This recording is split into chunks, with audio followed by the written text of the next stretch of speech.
दोनों परिवारों की रजामंदी से फरवरी 2026 केतन और सिया की बहुत ही धूमधाम से सगाई हो गई।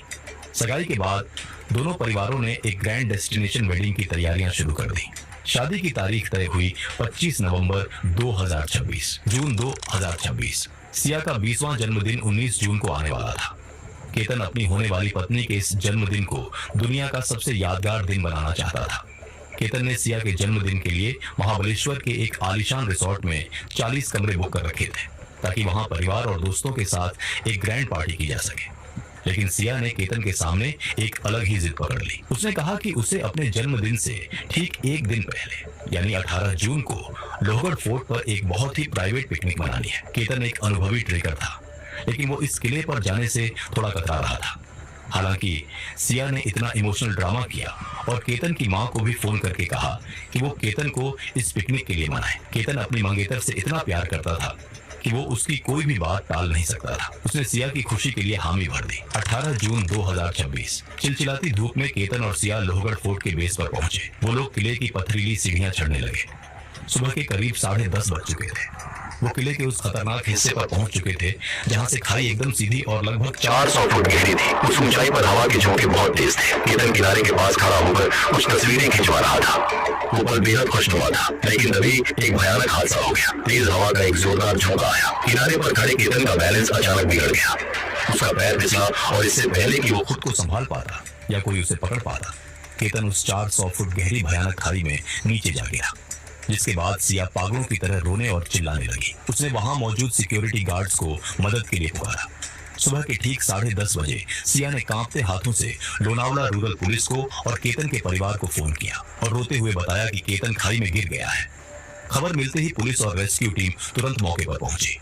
खाई बहुत गहरी थी और वहां घनी झाड़ियां थी। करीब 3 घंटे की कड़ी मशक्कत और बेहद मुश्किल रेस्क्यू ऑपरेशन के बाद उस गहरी खाई से केतन का क्षत विक्षत शरीर बाहर निकाला गया। उसे तुरंत अस्पताल ले जाया गया, लेकिन डॉक्टरों ने उसे मृत घोषित कर दिया। जवान बेटे की लाश देखकर अग्रवाल परिवार पर मानो दुखों का पहाड़ टूट पड़ा।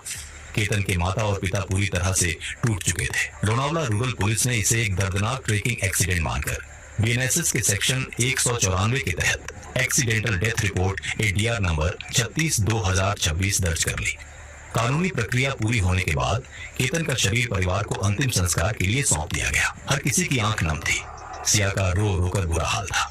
जिस लड़की की कुछ ही महीनों में डोली उठने वाली थी, आज उसके सामने उसके प्यार की चिता जल रही थी। इसके बाद सिया ने अपने पब्लिक इंस्टाग्राम अकाउंट पर एक बेहद इमोशनल ट्रिब्यूट पोस्ट किया। इस पोस्ट में वो और केतन एक साथ मुस्कुराते हुए डांस कर रहे थे। बैकग्राउंड में एक बहुत ही दर्द भरा गाना बज रहा था और उसने कैप्शन में लिखा था, मेरे दिल को पता है कि तू यही है, वापस आ जा। तुमने मुझे मेरे जन्मदिन पर छोड़ दिया। तुम तब चले गए जब हम शादी के इतने करीब थे। मुझे अब भी समझ नहीं आ रहा तुमने मेरे साथ ऐसा क्यों किया। मेरे पास इतने सारे सपने थे, इतने सारे सवाल थे जिनका जवाब मुझे कभी नहीं मिलेगा। जब मैं तुमसे इतना प्यार करती थी तो तुम मुझे छोड़कर क्यों चले गए। Rest in peace. ये पोस्ट देखकर दुनिया पिघल गई। सभी लोग सिया के लिए हमदर्दी दिखा रहे थे, लेकिन केतन के पिता विशाल अग्रवाल को कहीं ना कहीं कहानी में कुछ गड़बड़ लग रही थी। विशाल अग्रवाल जब अपने बेटे के अंतिम संस्कार के दौरान सिया के चेहरे को गौर से देख रहे थे तो उन्हें कुछ बहुत अजीब और परेशान करने वाला लगा। सिया के चेहरे पर चीखने चिल्लाने का नाटक तो पूरा था, लेकिन उसकी आंखों में एक भी असली आंसू नहीं था। वहां सिर्फ बनावटीपन दिखाई दे रहा था। 22 जून 2026 अंतिम संस्कार के ठीक 4 दिन बाद सिया अग्रवाल परिवार के घर आई। घर में मातम का माहौल था। इस बार केतन की बहन संजना अग्रवाल ने सिया को अपने पास बिठाया और उससे सीधे सवाल करने शुरू किए। संजना ने उस दिन की एक एक बारीकी पूछी। सिया, तुम लोग वहां क्यों गए थे? वो किनारे पर कैसे गया?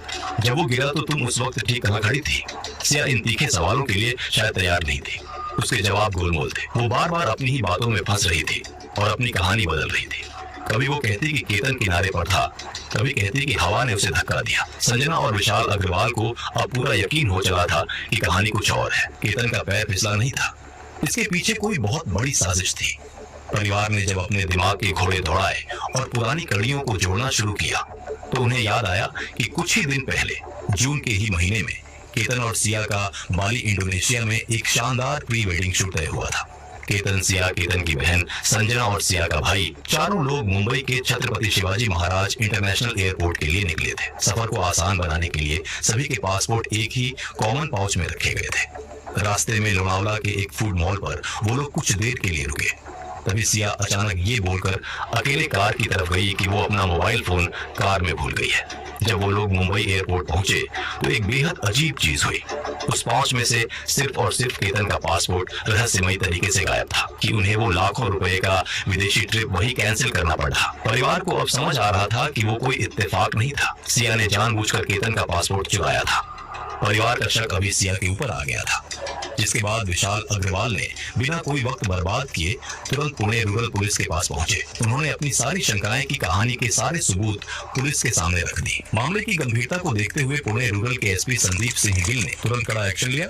जो कहानी अब तक एक मामूली एक्सीडेंटल डेथ की थी, वो अब एक हाई प्रोफाइल सस्पेक्टेड मर्डर की कहानी में बदल चुकी थी। लेकिन पुलिस के सामने सबसे बड़ा सवाल ये था कि अगर सिया ने केतन को धक्का दिया तो क्या वो ये सब अकेले कर रही थी। पुलिस ने लोहगढ़ फोर्ट के एंट्री गेट और टिकट काउंटर के सीसीटीवी फुटेज को माइक्रोस्कोपिक तरीके से खंगालना शुरू किया। कैमरे में एक ऐसा दृश्य नजर आया जिसने इस केस की पूरी कहानी पलट कर रख दी। 18 जून 2026, वो तपती हुई दोपहर। पुणे का तापमान 33 डिग्री सेल्सियस के पार जा चुका था। लोहगढ़ फोर्ट की पथरीली सीढ़ियों पर आर्म ट्रेकर्स पसीने से तरबतर थे। कैमरे की स्क्रीन पर केतन अग्रवाल और सिया गोयल सीढ़ियां चढ़ते हुए साफ दिख रहे थे। लेकिन पुलिस की नजरें उन दोनों पर नहीं, बल्कि उनके ठीक पीछे चल रहे एक तीसरे लड़के पर टिक गई थी। इतनी भयंकर और चिलचिलाती गर्मी में जहां लोग नॉर्मल कपड़ों में भी बेहाल थे, वहां ये आदमी शॉर्ट्स के साथ एक बहुत ही भारी सर्दियों वाला हुडी पहने हुए था। उसने हुडी के आगे वाले हिस्से को इतना नीचे खींचा हुआ था कि उसका चेहरा पूरी तरह से छुप जाए, और इसके ऊपर से उसने एक बड़ा सा हेडसेट भी लगाया हुआ था। वीडियो में साफ दिखा कि जैसे ही सिया ने अचानक पीछे मुड़कर देखा, वो हुडी वाला आदमी तुरंत जमीन पर बैठ गया ताकि आगे चल रहा केतन उसे देख न ले। सिया उसे इशारा कर रही थी और वो चुप रहा था। पुलिस ने तुरंत अपनी साइबर सेल और टेक्निकल टीम को काम पर लगा दिया।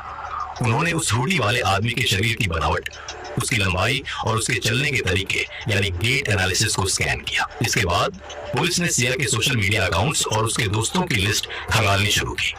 बायोमेट्रिक तुलना और तस्वीरों की गहराई से जांच करने के बाद पुलिस के सामने एक नाम उभर कर आया। चेतन बाबूलाल चौधरी, उम्र 22 साल, पुणे के कोंडवा इलाके का रहने वाला एक बीबीए का छात्र, जो सिया के पिता के कमर्शियल इलाके में ही एक छोटी सी रिटेल दुकान चलाता था। चेतन का नाम सामने आते ही पुलिस को इस मर्डर मिस्ट्री का सबसे अहम सुराग मिल गया था। लेकिन जब पुलिस ने चेतन की लोकेशन ट्रेस करने की कोशिश की तो उनके सामने एक ऐसी डिजिटल चालाकी आई जिसे देखकर एक पल के लिए अनुभवी इन्वेस्टिगेटर्स भी हैरान रह गए। चेतन ने पुलिस को चकमा देने के लिए एक परफेक्ट डिजिटल एलिबी यानी खुद को बेगुनाह साबित करने का एक झूठा डिजिटल सबूत तैयार किया था। चेतन जानता था कि आज के समय में पुलिस सबसे पहले मोबाइल फोन की लोकेशन और सेल टावर की ट्रेल चेक करती है, इसलिए उसने एक बहुत ही शातिर मास्टर प्लान बनाया था जिसके 4 हिस्से थे। पहला, डिवाइस डिसोसिएशन। चेतन ने मर्डर वाले दिन अपना असली मोबाइल फोन लोहगढ़ फोर्ट ले जाने के बजाय अपनी कोंडवा वाली दुकान पर ही छोड़ दिया था, ताकि अगर पुलिस बाद में कॉल डिटेल रिकॉर्ड या टावर लोकेशन निकाले तो चेतन की लोकेशन फोर्ट से किलोमीटर दूर उसकी दुकान पर मिले। दूसरा, डेटा ब्लैकआउट। उसने सुबह ठीक 7 बजे से लेकर शाम 5:40 तक अपने फोन का इंटरनेट कनेक्शन पूरी तरह से बंद करवा दिया था। इसका मकसद ये था कि फोन के बैकग्राउंड में कोई भी ऐप, जीपीएस या कोई और सॉफ्टवेयर उसकी लोकेशन को गलती से भी पिंग न कर सके। तीसरा, ह्यूमन प्रॉक्सी। चेतन ने अपनी दुकान के कर्मचारियों को सख्त हिदायत दी थी कि उसके नंबर पर जो भी फोन आए उसे वो लोग रिसीव करें। जब पुलिस ने उन लोगों को खोज निकाला जिन्होंने 18 जून को चेतन को फोन किया था, तो उन सब ने यही बताया कि फोन चेतन ने नहीं बल्कि उसके दुकान के लड़कों ने उठाया था। इससे एक ऐसा ऑडियो सबूत बन गया कि चेतन तो दिन भर अपनी दुकान पर व्यस्त था।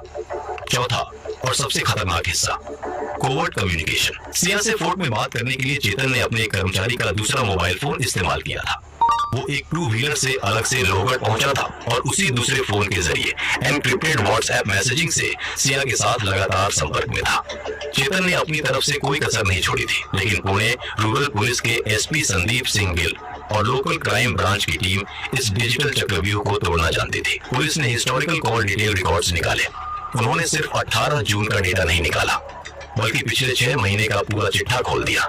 1 जनवरी 2026 से लेकर हत्या वाले दिन यानी 18 जून 2026 के बीच मात्र 170 दिनों के अंदर सिया और चेतन के बीच 1 या 2 नहीं बल्कि पूरे 2004 फोन कॉल्स हुए थे। जब पुलिस ने इन कॉल्स का समय जोड़ा तो कुल 238 घंटे का कम्युनिकेशन निकला।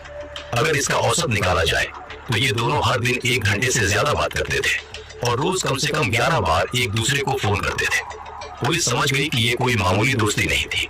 इस टेक्निकल सबूत ने ये पूरी तरह साबित कर दिया कि केतन की मौत कोई हादसा नहीं थी। वही दोस्तों, अगर आप भी मेरे जैसे 2D एनिमेशन वीडियो बनाना सीखना चाहते हो, वो भी AI की मदद से, तो मैंने आपके लिए एक कंप्लीट कोर्स बनाया है। अभी इस कोर्स पर 50% का लिमिटेड ऑफर चल रहा है, तो देर मत कीजिए। डिस्क्रिप्शन में दिए गए लिंक पर क्लिक करें और आज ही ज्वाइन करें। 22 जून 2026 रात को पुलिस की टीम ने कोंडवा इलाके में दबिश दी और चेतन चौधरी को धर दबोचा। चेतन को भनक भी नहीं लगी कि उसका परफेक्ट मास्टर प्लान फेल हो चुका है। इसके ठीक बाद 23 जून की सुबह पुलिस ने सिया गोयल को भी कस्टडी में ले लिया। पूछताछ में शुरुआत में दोनों ने पुलिस को गुमराह करने की बहुत कोशिश की। सिया लगातार रोने का नाटक करती रही और चेतन अपने उसी झूठे डिजिटल सबूत की कहानी सुनाता रहा। लेकिन जब पुलिस ने अपना खौफनाक तरीका अपनाया, जब उनके सामने वो CCTV फुटेज चलाई गई जिसमें चेतन हुडी पहने छुपता हुआ दिख रहा था, और जब टेबल पर 2004 कॉल्स की वो लंबी चौड़ी रिपोर्ट पटकी गई, तो दोनों के हौसले पस्त हो गए और दोनों ने अपना जुर्म कबूल कर लिया। सिया ने बात करते हुए कहा कि दरअसल 2025 से सिया और चेतन एक दूसरे को लगभग 1 साल से जानते थे और दोनों एक दूसरे से प्यार करते थे। लेकिन फिर 2026 में सिया के परिवार वालों ने केतन के साथ सिया का रिश्ता तय कर दिया। सिया इस रिश्ते से खुश नहीं थी क्योंकि वो चेतन से प्यार करती थी। सिया ने आगे बात करते हुए कहा कि 31 मई को चेतन और सिया ने प्लान बनाया कि वो केतन को रास्ते से ही हटा देंगे, उसे खाई में फेंककर ऐसा दिखाएंगे कि वो गलती से गिरकर मर गया, जिससे उनको शक भी नहीं आएगा। 14 जून 2026 मौत से ठीक 4 दिन पहले की बात। सिया ने उस दिन भी बहुत ज्यादा जिद करके केतन को उसी लोअर फोर्ट पर बुलाया था। वो दोनों ठीक उसी खतरनाक खाई के किनारे खड़े थे। तभी अचानक सिया ने केतन को पीछे से जोरदार धक्का दे दिया था। लेकिन उस दिन केतन की किस्मत अच्छी थी, उसने तुरंत अपने बचाव में किनारे पर मौजूद झाड़ियों को कसकर पकड़ लिया और उसकी जान बाल बाल बच गई। जब डरे हुए केतन ने सिया से पूछा कि उसने उसे धक्का क्यों दिया, तो सिया ने झूठी कहानी कर दी। उसने जोर से चिल्लाकर कहा कि तुम्हारे पैरों के पास एक बहुत ही जहरीला सांप आ गया था और उसे सांप के डसने से बचाने के लिए ही उसने अचानक वो धक्का दिया था। प्यार में डूबा केतन ने सिया की इस सांप वाली कहानी पर आंख बंद करके यकीन कर लिया था। वो सिया को अपनी जान बचाने वाली समझने लगा था। ये प्लान फ्लॉप होने के बाद चेतन और सिया ने वापस फैसला किया कि वो एक और बार उसे मारने की कोशिश करेंगे, और इस बार उनका प्लान था कि चेतन भी उसके साथ चुपके से उनके पीछे आएगा ताकि केतन के बचने का कोई चांस ही न बचे। उन्होंने तय किया कि 18 जून को वो फिर से कोशिश करेंगे। 18 जून 2026 केतन और सिया लोअर फोर्ट के बेस पर पहुंचे। वो किले की सीढ़ियां चढ़ने लगे। पीछे चेतन उनका पीछा कर रहा था। सुबह के करीब 10:30 बज चुके थे। वो किले के उस खतरनाक हिस्से पर पहुंच चुके थे जहां से खाई एकदम सीधी और 400 फुट गहरी थी, और तभी सिया और चेतन ने केतन को पीछे से जोरदार धक्का दिया। वो संभल नहीं पाया और सीधे उस 400 फुट गहरी भयानक खाई में जा गिरा, जिसके चलते केतन की मौत हो गई। सिया और चेतन ने अपना गुनाह तो मान लिया था, लेकिन पूछताछ में पुलिस ने सिया से पूछा, अगर तुम केतन से शादी ही नहीं करना चाहती थी और चेतन चौधरी से इतना बेइंतहा प्यार करती थी, तो तुमने सीधे सीधे सगाई क्यों नहीं तोड़ दी?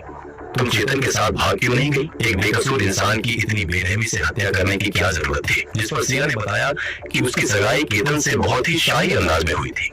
शादी की तैयारियां अपने चरम पर थी। राजस्थान के खूबसूरत शहर उदयपुर में शादी के लिए पूरे 17 करोड़ रुपए का एक बेहद आलिशान हेरिटेज पैलेस बुक किया जा चुका था। मेहमानों को पुणे से राजस्थान ले जाने के लिए 2 प्राइवेट चार्टर विमानों का भी पूरा एडवांस पेमेंट हो चुका था। समाज के सबसे रईस और एलिट वर्ग में दोनों परिवारों का बहुत बड़ा नाम था।